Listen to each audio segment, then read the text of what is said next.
જય શ્રીમન નારાયણ. રામાનુજદાસ શ્રીમાન ગટ્ટુ વેણુગોપાલ સ્વામી દ્વારા વર્ણન કરેલ શ્રીમદ ભગવદ્ ગીતાનું ગુજરાતી ભાષાંતર હું આપને કહી રહી છું. અધ્યાય 17 શ્રદ્ધા ત્રય વિભાગ યોગ. શ્લોક 17. શ્રદ્ધયા પરયા તપ્તમ તપસ્તત ત્રિવિધમ નરૈઃ અફલાકાંક્ષિભિઃ યુક્તૈઃ સાત્વિકં પરિચક્ષતે. ઓમ. ગીતાચાર્ય શ્રી કૃષ્ણ પરમાત્મા અર્જુન સાથે આપણને બધાને શ્રદ્ધાત્રય વિભાગ યોગ શીખવી રહ્યા છે. પરમાત્મા કહે છે, અર્જુન, જ્યારે મનુષ્ય મેં કહ્યું તેમ શરીર, વાણી અને મનના આ 3 તપ કોઈ પણ પરિણામની ઈચ્છા વિના મારામાં સંપૂર્ણ શ્રદ્ધા રાખીને અને માત્ર મારી જ ઉપાસના માટે કરે છે તો તેને સાત્વિક તપ કહે છે. આ પ્રમાણે શ્રી કૃષ્ણ પરમાત્મા આપણને સાત્વિક તપ કરવાની સૂચના આપી રહ્યા છે.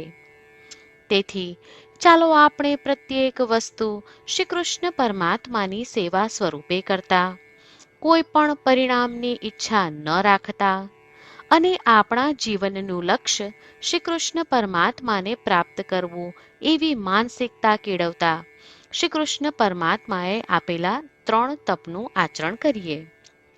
શ્રીમન નારાયણની પ્રાપ્તિને આપણા જીવનનું ધ્યેય બનાવતા અને માત્ર શ્રીમન નારાયણનું શરણ લેતા ચાલો આપણે બધા શ્રી કૃષ્ણ પરમાત્માના શબ્દોનું આ શ્લોક સ્વરૂપે પુનરાવર્તન કરીએ. શ્રદ્ધયા પરયા તપ્તમ તપસ્તત્રિવિધમ નરૈઃ અફલાકાંક્ષિભિર્યુક્તૈઃ સાત્વિકં પરિચક્ષતે. શ્રી કૃષ્ણ પરમાત્માએ આખી ભગવદ્ ગીતાનો સાર અધ્યાય 18ના શ્લોક 65 થી 70માં 8 ઉપદેશ દ્વારા કહ્યો છે. શ્રી કૃષ્ણ કહે છે, જે મારા આ 8 ઉપદેશ અનુસરે છે તે મને પ્રિય છે. એ સર્વે ભક્તોનું હું બધી જ રીતે રક્ષણ કરીશ. શ્રી કૃષ્ણ પરમાત્મા પાસેથી આખી ભગવદ્ ગીતા સાંભળ્યા પછી અર્જુન કહે છે, કરિષ્યે વચનમ તવ. એટલે, કૃષ્ણ, હું તમારી આજ્ઞાનું પાલન કરીશ, તમે કહો છો એમ કરીશ. અને આથી જ શ્રી કૃષ્ણએ દરેક પ્રકારના યશ અને વિજય અર્જુનને આપ્યા છે. તો ચાલો આપણે પણ પરમાત્માને 8 વાતો પાળવાનું વચન આપીએ. પરમાત્માને આપેલા વચનથી મોટી કોઈ પૂજા, તપ કે યજ્ઞ નથી. 8 પ્રતિજ્ઞાઓ જે આપણે લેવી જોઈએ તે હું હવે કહું છું. આપ સૌ પણ એનો મન અને હૃદયથી વિચાર કરો. આ રીતે શ્રી કૃષ્ણને વચન આપતી વખતે આપણે સૌ શ્રી કૃષ્ણની હસતી મુખમુદ્રાનો મનમાં વિચાર કરીએ અને પરમ આનંદનો અનુભવ કરીએ. જય શ્રીમન નારાયણ. આપણા 8 વચનો આ પ્રમાણે છે. આપણું પહેલું વચન, હે શ્રીમન નારાયણ, તમારા ઉપદેશ પ્રમાણે હું હંમેશા તમારું ધ્યાન અને ચિંતન કરીશ. આપણું બીજું વચન, હે શ્રીમન નારાયણ, તમે કહ્યું છે તેમ હું સદાય તમારી ભક્ત રહીશ. આપણું ત્રીજું વચન, હે શ્રીમન નારાયણ, હું મારા કર્મો તમને સંતોષ થાય તેમ અને તમારી સેવા માટે કરીશ. આપણું ચોથું વચન, હે શ્રીમન નારાયણ, તમે અનુસરવા કહ્યું છે તેમ મને પૂર્ણ શ્રદ્ધા છે કે હું તમારી છું. હું સદાય મારા હાથ જોડી તમને નમસ્કાર કરીશ, તમારી ભક્તિ કરીશ. આપણું 5મું વચન. હે શ્રીમન્નારાયણ, હું તમારા શબ્દો યાદ કરું છું. મામેકમ શરણમ વ્રજ. તમે તમારી શરણમાં આવવા કહ્યું છે. શ્રીમન્નારાયણ, હું માત્ર તમારા જ શરણમાં છું. આપણું 6થું વચન. હે શ્રીમન્નારાયણ, આપે કહ્યું છે મા શુચ. તમે અમને આશ્વાસન આપી શોક ન કરવા માટે કહ્યું છે, તો હું દુઃખી નહીં થાઉં, શોક નહીં કરું. આપણું 7મું વચન. હે શ્રીમન્નારાયણ, અમારા કલ્યાણ અર્થે આપે શ્રીમદ્ ભગવદ્ ગીતા રૂપી આશીર્વાદ આપી અમારા સૌ પર કૃપા કરી છે, તો હું દરરોજ ઓછામાં ઓછો 1 શ્લોક વાંચીશ અથવા સાંભળીશ એવો સંકલ્પ લઉં છું. આપણું 8મું વચન.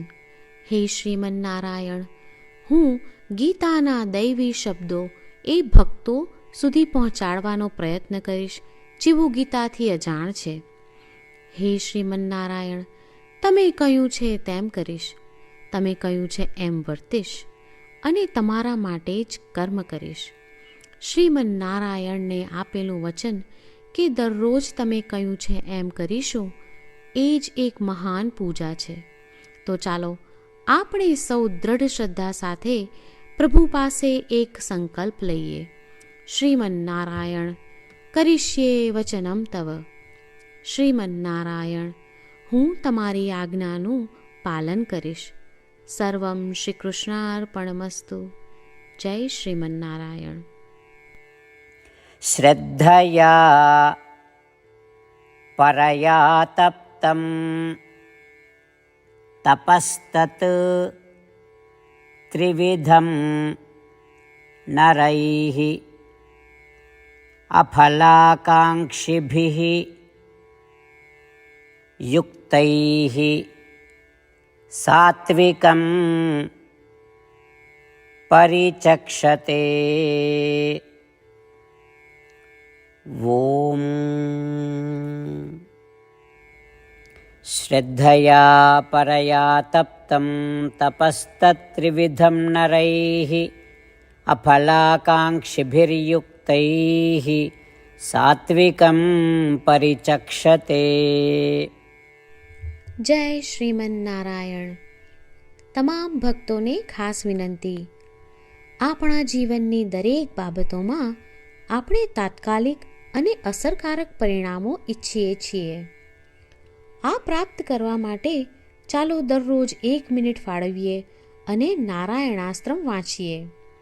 નારાયણાસ્ત્રમ મેળવવા માટે તેની વેબસાઇટ જે www.narayanaastram.org છે તેના પર જાઓ અને રજિસ્ટ્રેશનમાં તમારું નામ અને ઈમેલ આપો. તમે આપેલા ઈમેલ પર તમને નારાયણાસ્ત્રમ PDF પ્રાપ્ત થશે. PDFમાં રામાયણનો 1 શ્લોક, ગીતાનો 1 શ્લોક અને 1 વિષ્ણુ નામ છે. આ 3ને નારાયણાસ્ત્રમ કહેવામાં આવે છે. દરેક વ્યક્તિને આ શ્લોકોનું અલગ અલગ સંયોજન પ્રાપ્ત થાય છે. જ્યારે દરેક વ્યક્તિ 24,000 ભક્તો સાથે તેમના નારાયણાસ્ત્રમને દરરોજ વાંચે છે અથવા સાંભળે છે, ત્યારે સમગ્ર રામાયણનું 1 વાર પારાયણ, શ્રીમદ્ ભગવદ્ ગીતાનું 33 વાર પારાયણ અને વિષ્ણુ સહસ્ત્ર નામનું 24 વાર પારાયણ રોજ પૂર્ણ થાય છે. આ એક અદ્ભુત અને અસાધારણ પરિણામ છે. તેથી તમે અને તમારા પરિવારના સભ્યો તરત જ વેબસાઇટ પર જાઓ અને તમારું નારાયણાસ્ત્રમ મેળવો. જય શ્રીમન્નારાયણ.